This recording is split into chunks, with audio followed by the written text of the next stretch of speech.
The colonel's radio crackled with desperation. "We need jets, anything with speed, anything official." But what arrived wasn't sleek or modern. It was a growling A-10 Warthog flying below radar, silent on comms and more precise than any high-tech platform.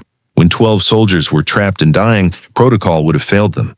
But the old Warbird and its mysterious pilot were about to prove that legends don't need official rosters. But this wasn't just any A-10, and the pilot wasn't following any official mission orders. Captain Rebecca Hawk Stevens had been flying combat missions since Operation Desert Storm, accumulating more flight hours in the Warthog than pilots half her age had ever dreamed of. What Colonel Bradley Thompson didn't know was that Rebecca had been monitoring emergency frequencies during a routine training flight over Nevada when she heard 12 American soldiers about to die in a classified operation gone wrong. The A-10 that was screaming toward the battlefield carried 30 years of combat experience and a pilot who understood that sometimes the most important missions are the ones nobody authorized. From which city around the world are you watching today? If this story amazes you, please subscribe to Rising Life Stories and let us know in the comments where you're listening from. Captain Rebecca Hawk Stevens had been flying a 10 Thunderbolt II aircraft for longer than most pilots had been alive.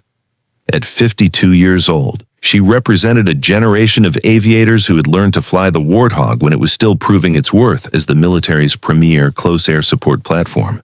And she had accumulated more combat hours in the distinctive twin-engine attack aircraft than any active pilot in the Air Force.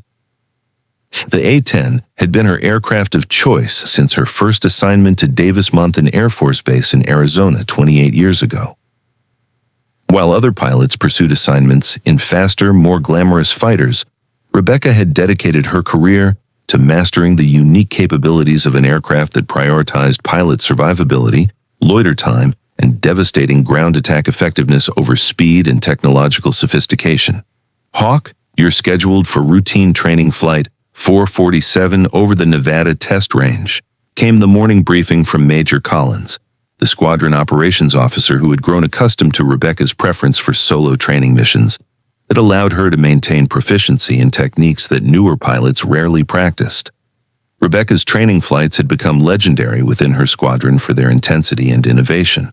While other pilots followed standard procedures and practiced conventional maneuvers, she used her flight time to develop techniques that pushed the A-10's capabilities beyond official specifications, drawing on combat experience that included 3 deployments to Iraq and 2 to Afghanistan. The Nevada test range provided ideal conditions for the kind of low-level, high-intensity training that Rebecca preferred. The vast expanse of restricted airspace allowed her to practice terrain-following flight, precision targeting, and emergency procedures without the constraints that limited training effectiveness at conventional ranges. But what made Rebecca's training flights truly exceptional was her practice of monitoring emergency frequencies while conducting routine exercises. Her 3 decades of military service had taught her that real emergencies rarely followed training schedules, and that the most critical missions often developed without warning during otherwise routine operations. Tower, this is Hawk requesting clearance for training flight 447, Nevada Test Range Alpha, Rebecca transmitted as she prepared her A-10 for what was scheduled to be a 2-hour solo training mission focusing on close air support procedures and emergency response protocols. The A-10 she flew that morning was aircraft number 78-0691, a Warthog that had been manufactured in 1978 and had served through every major American military operation since its commissioning. The aircraft's battle-scarred exterior reflected a service history that included combat missions in the Gulf War, Operations Iraqi Freedom and Enduring Freedom, and countless training exercises that had tested its legendary durability. As Rebecca lifted off from Davis-Monthan and headed toward the Nevada test range, she followed her standard practice of monitoring multiple radio frequencies simultaneously. Her cockpit setup included communication equipment that allowed her to listen to emergency channels, air traffic control, and military coordination frequencies while conducting her training mission. The routine nature of her flight changed dramatically when Rebecca intercepted a transmission that transformed her training exercise into the most critical mission of her career. The transmission came through on a classified frequency that carried the urgency of soldiers in immediate danger and commanders facing impossible tactical situations. Mayday, Mayday, this is Colonel Thompson, Ground Unit Bravo 7. We are surrounded and taking heavy fire. Request immediate air support any available aircraft.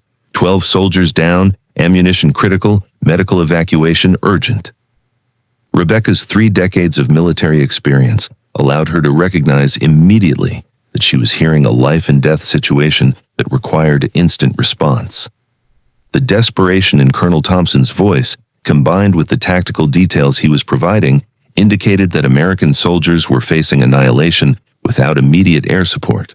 Colonel Bradley Thompson's situation had deteriorated from a routine reconnaissance mission to a fight for survival in less than 30 minutes. His 12-man special operations team had been conducting classified intelligence gathering in a remote area of the Nevada wilderness when they had encountered unexpected enemy forces that had surrounded their position with overwhelming firepower. Base, this is Bravo 7. We walked into a trap. Enemy forces estimated at company strength with heavy weapons. My men are pinned down and taking casualties. We need immediate extraction and close air support. The response from base operations revealed the tactical nightmare that Thompson was facing. Bravo 7. Nearest air support is 47 minutes out. Maintain position and wait for authorized response. Thompson understood that 47 minutes would be approximately 45 minutes too long for his trapped soldiers. The enemy forces that had ambushed his team were using the terrain to their advantage, maintaining suppressive fire that prevented movement while positioning for a final assault that would eliminate his unit entirely. Base, we don't have 47 minutes. Request any available aircraft, anything with speed, anything official. My soldiers are dying, and we need support now. Rebecca's A-10 was 17 minutes away from Thompson's position when she intercepted his increasingly desperate transmissions.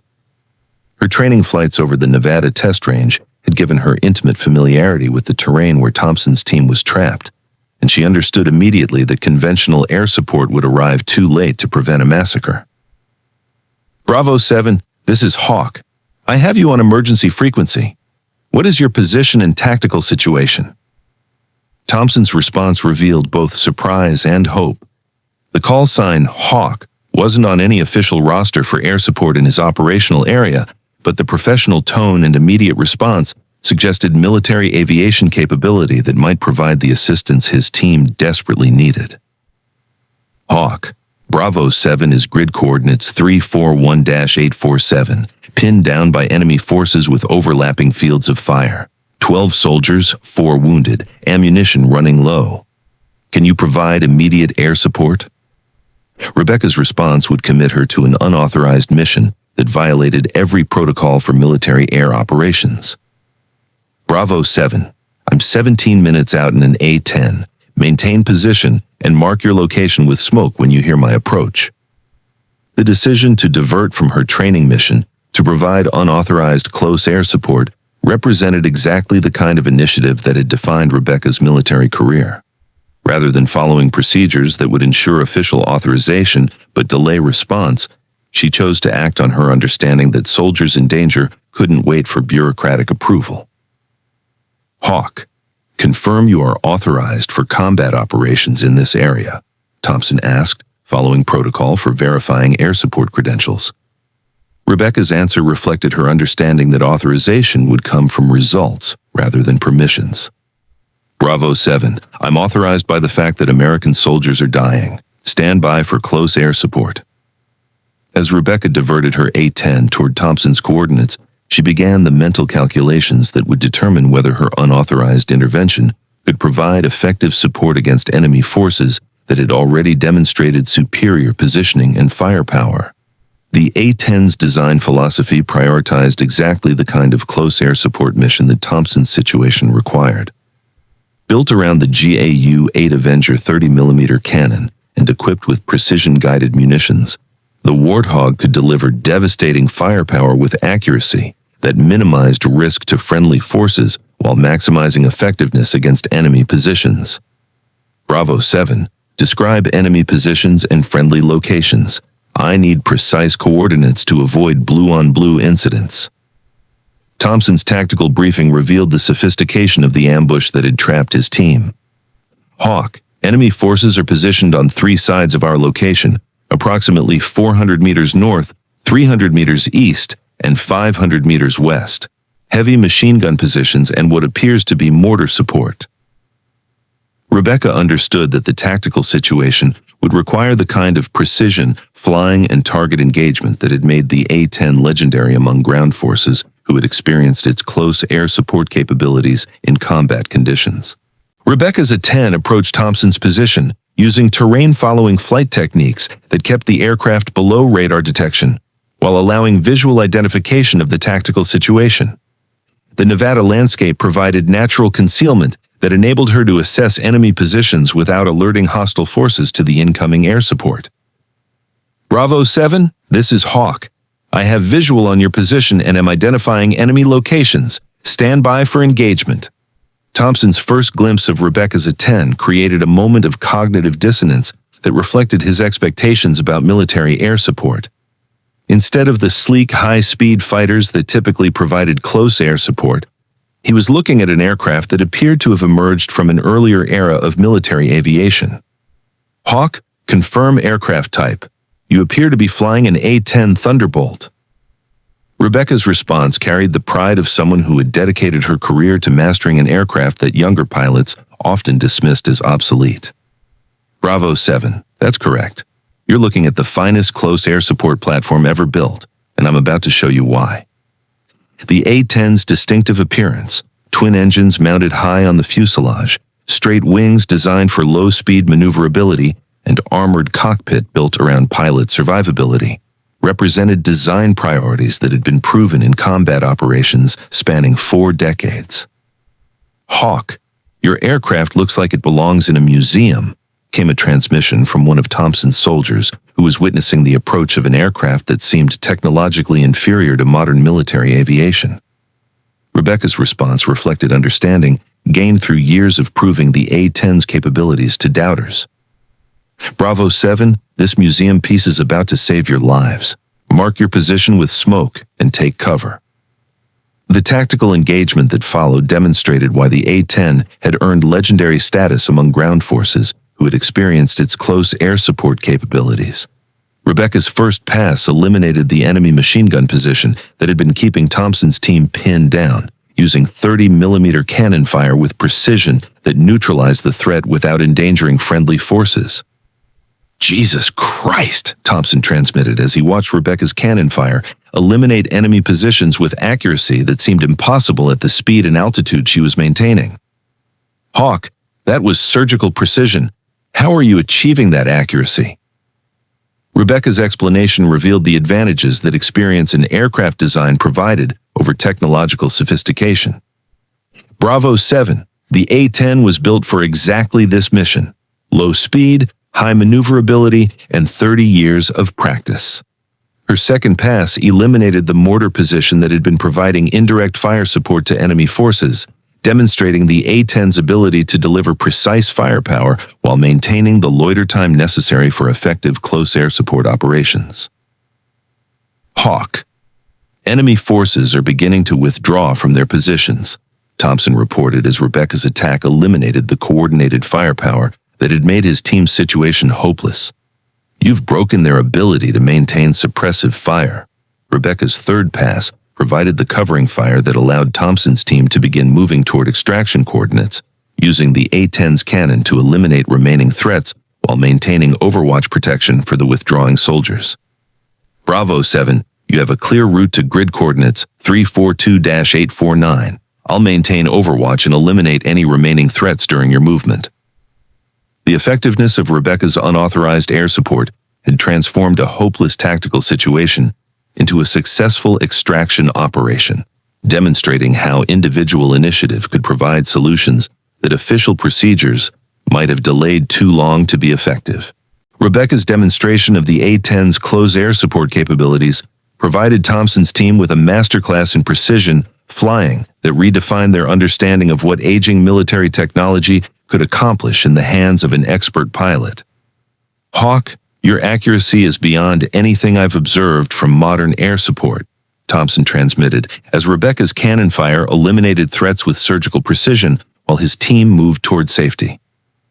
"How are you maintaining that level of precision at these speeds?" Rebecca's explanation revealed the advantages that the A-10's design philosophy provided over newer, faster aircraft. Bravo 7, the Warthog was built for close air support. While newer aircraft prioritize speed and stealth, the A-10 prioritizes accuracy, loiter time, and pilot survivability. Her final engagement eliminated the last enemy position that posed a threat to Thompson's extraction, using precision-guided munitions to neutralize hostile forces while demonstrating why ground commanders had relied on A-10 support for 4 decades. Bravo 7. All enemy positions neutralized. Your extraction route is clear, and you should have friendly air support arriving within 20 minutes. Thompson's response reflected gratitude that went beyond professional appreciation. "Hawk, you saved 12 lives today with flying that exceeded anything we could have expected from official air support. Who are you, and how do we properly thank you?" Rebecca's answer demonstrated the philosophy that had guided her unauthorized mission. "Bravo 7, I'm just a pilot who happened to be in the right place when soldiers needed help. Take care of your wounded, and get home safely." As Thompson's team reached their extraction point and prepared for medical evacuation of their wounded soldiers, Rebecca's A-10 disappeared into the Nevada sky as quietly as it had arrived, leaving no official record of the intervention that had saved 12 lives. The after-action report for Thompson's mission created a puzzle for military investigators who couldn't explain how his team had survived an overwhelming enemy ambush without any official air support in their operational area.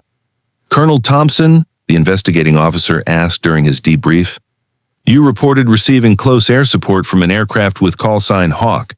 We have no record of any authorized air operations in your area during the time frame of your engagement." Thompson's response reflected his understanding that some military operations transcended official documentation. "Sir, I can only report that an A-10 pilot saved 12 American lives with flying that exceeded anything I've witnessed in 20 years of military service." The investigation revealed that Captain Rebecca Stevens had been conducting a routine training flight in the area during Thompson's emergency, but her flight plan showed no deviation from authorized training activities and no record of combat engagement. "Captain Stevens," the investigator continued, "your flight logs show routine training operations during the time frame when Colonel Thompson reported receiving air support. Do you have any knowledge of unauthorized combat operations?" Rebecca's response maintained the careful balance between honesty and operational security that had characterized her entire career. "Sir, I conducted standard training operations within my authorized flight plan. If my presence in the area provided reassurance to ground forces, I'm honored to have served." The official investigation concluded that Thompson's team had survived through exceptional tactical skill and fortunate circumstances, with no mention of unauthorized air support that couldn't be officially documented. But within the special operations community, the story of Hawk and her A-10 became legend. Proof that sometimes the most important missions are flown by pilots who understand that saving lives matters more than following protocols. 6 months later, Captain Rebecca Hawk Stevens continued flying routine training missions over the Nevada test range, maintaining her practice of monitoring emergency frequencies while keeping her 3 decades of A-10 experience ready for soldiers who might need unofficial assistance. Thompson's 12-man team returned to active duty with renewed appreciation for the aging aircraft and veteran pilots who prioritized mission effectiveness over technological sophistication. Their survival story became a classified reminder that experience and dedication often matter more than modern equipment. The A-10 Thunderbolt II, dismissed by some as obsolete technology, continued proving its worth through pilots like Rebecca, who understood that close air support isn't about speed or stealth, it's about precision, persistence, and the courage to act when soldiers need help. At Rising Life Stories, we believe that true heroism often flies below the radar, operated by veterans who understand that the most important missions aren't always the most official ones, and that legends are built through service rather than recognition. Where are you watching from today? If Rebecca's story of unauthorized heroism and timeless aircraft inspired you, please subscribe and share, because there are guardians in our skies whose dedication to protecting soldiers transcends official authorization and proves that some legends refuse to be grounded.